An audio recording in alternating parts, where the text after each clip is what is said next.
আমরা আমাদের একাডেমিক যে 5টি জায়গাতে এগুলি স্থাপন করব, এর মধ্যে একটি হচ্ছে টিএসসিতে স্থাপন করব। এরপর হচ্ছে আমাদের সেন্ট্রাল লাইব্রেরিতে আমাদের অনেক বোনেরা পড়তে আসেন এবং সারাদিন তারা থাকেন, সেই কথা চিন্তা করে এখানে একটি স্থাপন করা হবে। এর বাইরে হচ্ছে আমাদের কার্জন হলে একটি স্থাপন করা হবে। এরপর হচ্ছে আমাদের মুকাররম ভবনে একটি স্থাপন করা হবে। আর আরেকটা হচ্ছে আমাদের এফবিএস বা বিজনেস ফ্যাকাল্টি, এই জায়গাতে স্থাপন করা হবে।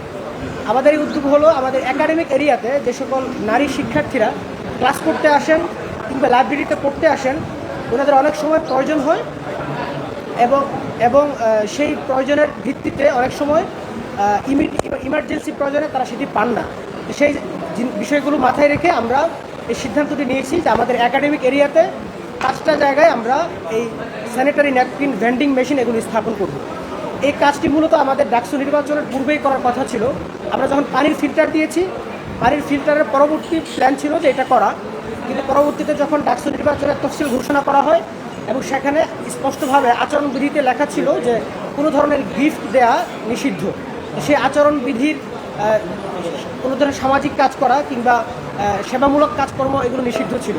সেই আচরণবিধির কথা মাথায় রেখে আমরা আমাদের এই উদ্যোগটিকে ওই সময় স্থগিত করেছিলাম।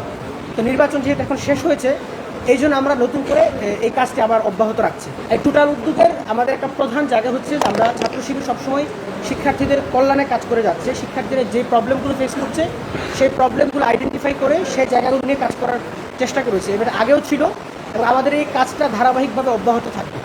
আর সবশেষে গুরুত্বপূর্ণ সেটি হচ্ছে আমাদের নারী শিক্ষার্থীদের নানান ধরনের প্রতিবন্ধকতার শিকার হতে হয়। আমরা জানি যে আমাদের নারী শিক্ষার্থীরা অনেক কন্ট্রিবিউশন রেখেছেন, তাদের মেধা এবং যোগ্যতার উপর ভিত্তি করে আমাদের এই দেশ ও সমাজের জন্য অনেক কন্ট্রিবিউশন রেখেছেন। বিশেষ করে আমরা জুলাই বিপ্লবে দেখেছি আমাদের নারীরা, আমাদের বোনেরা একেবারে সম্মুখ সারিতে থেকে সর্বোচ্চ অগ্রণী ভূমিকা পালন করেছেন।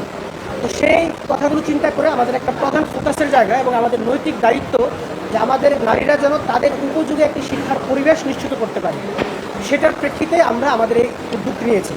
এবং ছাত্র শিবির ঢাকা বিশ্ববিদ্যালয় সবসময় শিক্ষার্থীদের পাশে ছিল এবং এই ছাত্র কল্যাণমূলক কাজের ধারাবাহিকতা সামনের দিনগুলোতে অব্যাহত থাকবে।